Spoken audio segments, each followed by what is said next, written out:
Hello friends, आप सभी का हमारे चैनल एडू कॉर्नर स्टडी में स्वागत है। तो चलिए शुरू करते हैं आज की करंट अफेयर्स।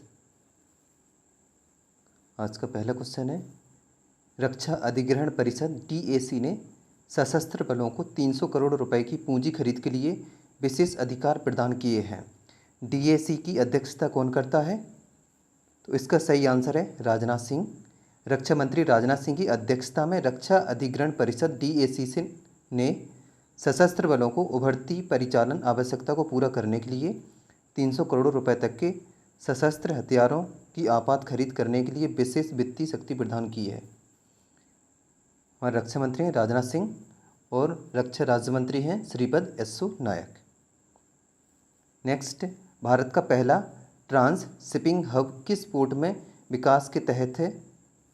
तो इसका आंसर है कोचीन बंदरगाह है। जहाजरानी मंत्रालय के राज्य मंत्री मनसुख मंडाविया ने कोचीन बंदरगाह के Vallarpadam terminal, Kochi international container transshipment terminal ICTT की विकास गतिविधियों की समीक्षा की, जिसे भारत के पहले और एशिया के रूप में विकसित करने का प्रस्ताव है। जहाजरानी मंत्री हैं मनसुख मंडाविया। नेक्स्ट, नीति आयोग के तहत अटल इनोवेशन मिशन की पहल ने कोविड-19 समाधानों के साथ स्टार्टअप का समर्थन करने के लिए मंत्रालयों और उसके सहयोगियों के साथ मिलकर काम किया है। नीति आयोग के CEO कौन है? इसका सही आंसर है अमिताभ कांत। नीति आयोग के फ्लैगशिप अटल इनोवेशन मिशन ने 15 जुलाई को समन्वय किया और आभासी कोविड-19 डेमो डेज की एक श्रृंखला का समापन किया है।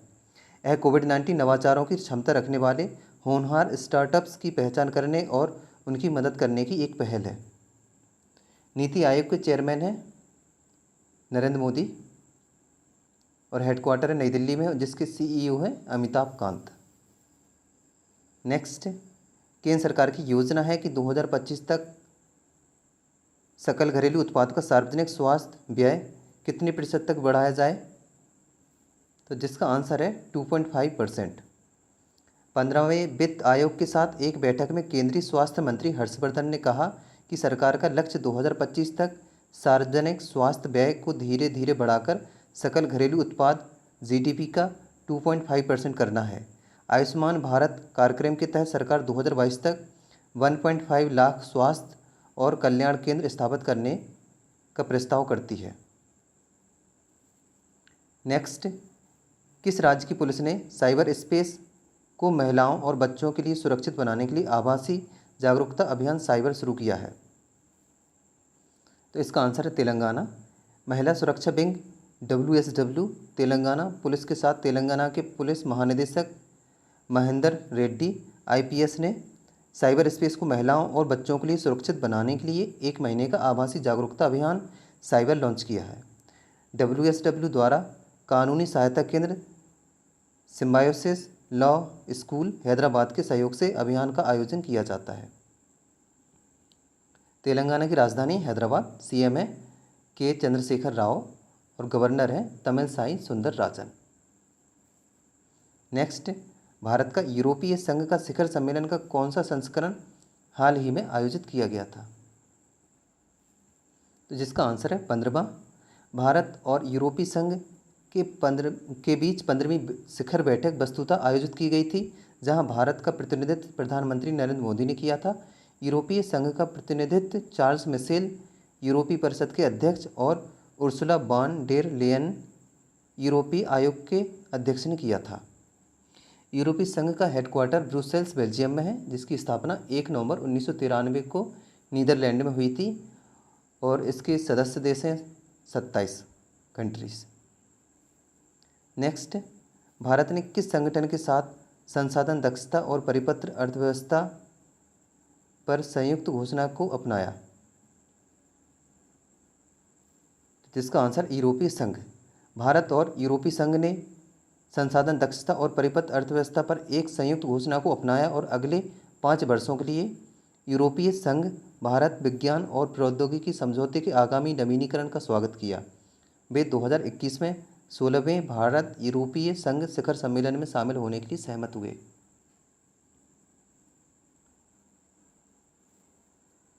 नेक्स्ट, अंतर्राष्ट्रीय थर्मोन्यूक्लियर प्रायोगिक रिएक्टर ITER परियोजना कितने सदस्य संस्थाओं को निधि देती है? तो जिसका आंसर है 7।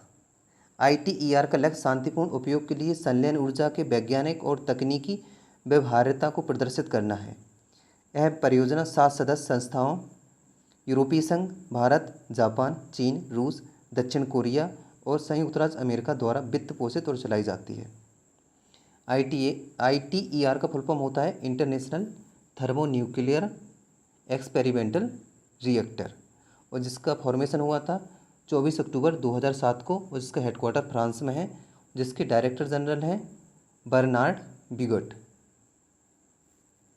नेक्स्ट, उस देश का नाम बताइए जिसने व्यापार और कनेक्टिविटी को बेहतर बनाने के लिए भारत के साथ नया व्यापार मार्ग खोला है। तो जिसका आंसर है भूटान। भारत और भूटान ने पश्चिम बंगाल में जयगांव और अहले पासाखा के बीच आसान संपर्क स्थापित करने और भारत और भूटान के बीच व्यापार बढ़ाने के लिए कोविड-19 महामारी के बीच एक नया व्यापार मार्ग खोला है।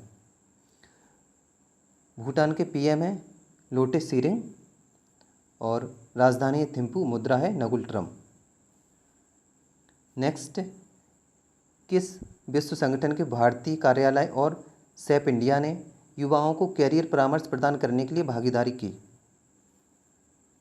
तो जिसका आंसर यूनिसेफ। विश्व युवा कौशल दिवस, संयुक्त राष्ट्र बाल कोष, यूनिसेफ भारत ने सेप इंडिया के साथ अपनी साझेदारी की घोषणा की, जो एक सॉफ्टवेयर कंपनी है जो युवाओं को उनके लिए रोजगार के अवसर बढ़ाने के लिए, उनके कौशल में सुधार करने के लिए कैरियर परामर्श प्रदान करती है। यूनिसेफ इंडिया के बारे में, तो यूनिसेफ रिप्रेजेंटेटिव, जो भारत में यूनिसेफ के रिप्रेजेंटेटिव वो हैं डॉक्टर यास्मीन अली हक, और सेप इंडिया के CEO हैं क्रिश्चियन क्लेन, हेडक्वार्टर है बाल्डोर्फ, जर्मनी में। नेक्स्ट, भारतीय रेलवे ने आंध्र प्रदेश के गुंटूर जिले से किस देश के लिए सूखी मिर्च परिवहन करने वाली अपनी पहली विशेष पार्सल ट्रेन का संचालन किया?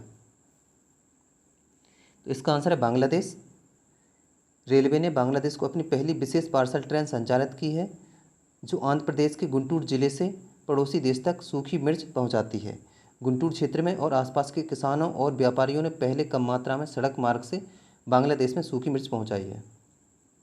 बांग्लादेश की राजधानी है ढाका, मुद्रा है टका, और प्रेसिडेंट है अब्दुल हामिद और प्राइम मिनिस्टर है शेख हसीना। नेक्स्ट, नाबार्ड ने किस राज्य केंद्र शासित प्रदेश में 44 लाख रुपए का विकास प्रोजेक्ट शुरू किया है?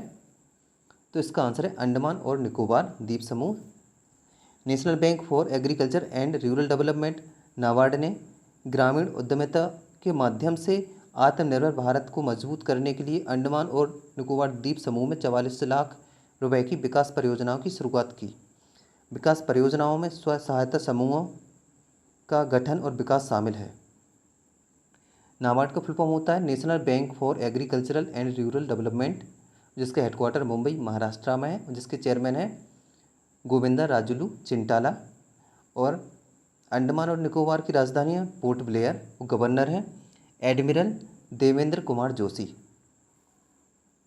नेक्स्ट, एलिस फकफक ने किस देश के प्रधानमंत्री पद से इस्तीफा दे दिया? तो जिसका आंसर है Tunisia.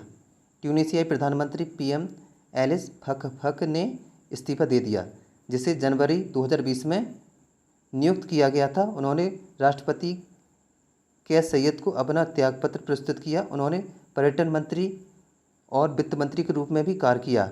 Way democratic forum for labour and liberties के सदस्य हैं। ट्यूनीशिया की राजधानी है ट्यूनिस और मुद्रा है दीनार। नेक्स्ट, दक्षिण अमेरिकी देश सूरीनाम के राष्ट्रपति के रूप में किसे नियुक्त किया गया है? तो जिसका आंसर है चंद्रिका प्रसाद चान संतोखी। चंद्रिका प्रसाद चान संतोखी एक भारतीय मूल के पूर्व पुलिस प्रमुख को दक्षिण अमेरिका के एक देश सूरीनाम के राष्ट्रपति के रूप में चुना गया है। संतोखी देश की प्रगतिशील सुधार पार्टी को नेतृत्व करते हैं। संतोखी को 16 जुलाई 2020 से राष्ट्रपति के रूप में शपथ दिलाई जाएगी। रोनी ब्रंसविज के उपराष्ट्रपति के रूप में काम करेंगे। सूरीनाम की राजधानी है पारामारिबो, मुद्रा है सूरीनामी डॉलर। नेक्स्ट, पत्रकारों की रक्षा के लिए समिति द्वारा 2020 अंतर्राष्ट्रीय प्रेस स्वतंत्रता पुरस्कार से किसे सम्मानित किया गया है? तो इसका आंसर है उपरोक्त सभी, मतलब शाहिदुल आलम मोहम्मद मुजाहिद, डापो ओलरुन्योमी, स्वेतलाना प्रोकोपिएवा। जिसका आंसर है उपरोक्त सभी।